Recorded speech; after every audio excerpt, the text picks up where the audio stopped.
بسم الله الرحمن الرحيم والصلاة والسلام على رسول الله صلى الله عليه وسلم وبعد.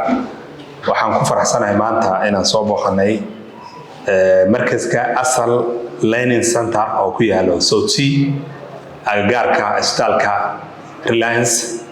markaska oo runtii markas aad u qurux badan maanta aan la taajabnay sida loo qurxiyay fasalada cagaaran ee ardaydu wax ku dhiganayaan, nadaafadda iyo qaabka loo diyaariyay. أول هراء وفرنايين قيبها حنانة iyo تحفيدك iyo قيبها دكسية هوسة. waxaa maanta inta sidoo kale ay soo kordhinayaan lagu casuumeen luqadaha qaybta luqadaha oo baahi weyn loo qabay اللغة العربية قسم اللغة العربية iyo qaybta Englishka iyo qaybta luqadda Sawaaxiliga iyo sidoo kale dadka in la soo dhiso doonayo oo iskuulada iyo maartay tuushanka.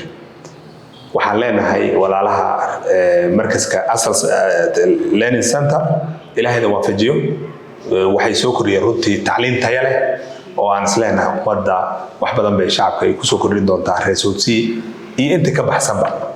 marka waxaan aad iyo aad ugu baaqaynaa in laga faa'iideysto meel carruurtu ay u bogaan oo ayagoo faraxsan ay ka baxaan. hadda markaan imaanay baan anaga kaftamayna waxaan nidhi war meeshaan anaga u bognayba oo dalxiis ay noo noqotay cunug wax ku barto ama quraanka qaybta taxfiidka dhigto ama qaybta farbarka ka dhigto ama qaybta maxaa la yiraahdaa ka dhigto tacliinta hoose iskuulka hoose ama qofkii language-ka u imaado aad iyo aad wax maaragtay u saameyn karo waxbarashadiisa. cilmiga tarbiyada waxaa la sheegayaa environment-ga iyo quruxdiisa inay qayb weyn ay ka tahay barashada qofka wuxuu baranayo. marka waxaan leenahay aad iyo aad looga faa'iideysto.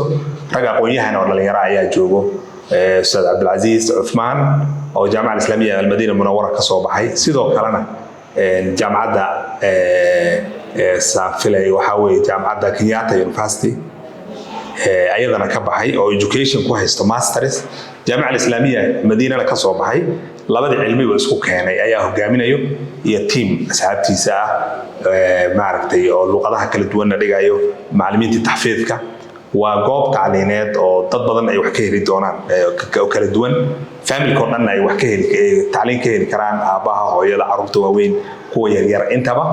marka waxaan leenahay ayagana Allah waafajiyo shaqada ay ummadda ay ku soo kordhiyeen ha laga faa'iideysto.